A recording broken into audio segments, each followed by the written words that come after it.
al-akhir itu yadullu ala ma'na taqwiyati wat ta'kidi wal mubalaghah. Maknanya betul-betul kuat.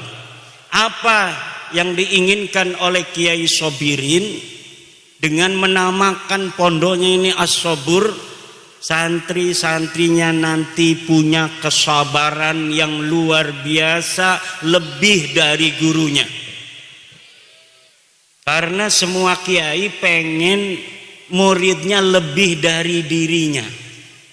Hada alimun hakikiyun. Guru yang hakiki, muallimun hakikiyun, huwa man arada ayyakuna talibuhu a'la minhu darajatan wa ilman. Orang yang menginginkan muridnya lebih baik dari dirinya, ilmunya dan derajatnya, itulah kiai. Jadi kalau ada kiai dengar muridnya jadi kiai, bahagia banget. Kalau Habib dengar muridnya jadi Habib, marah dia. Betul apa tidak?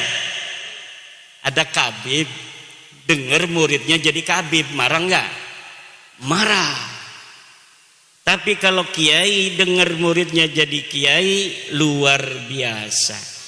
Cuma ini lafaz as-sabur tidak ada dalam Al-Quran, Yai. Jadi walaupun segatnya mubalaghah, as-sabur itu tidak ada dalam Al-Quran. Yang ada dalam Al-Quran itu kisobirin. Innallaha ma'as sabirin. Allah itu bersama orang-orang yang sabar.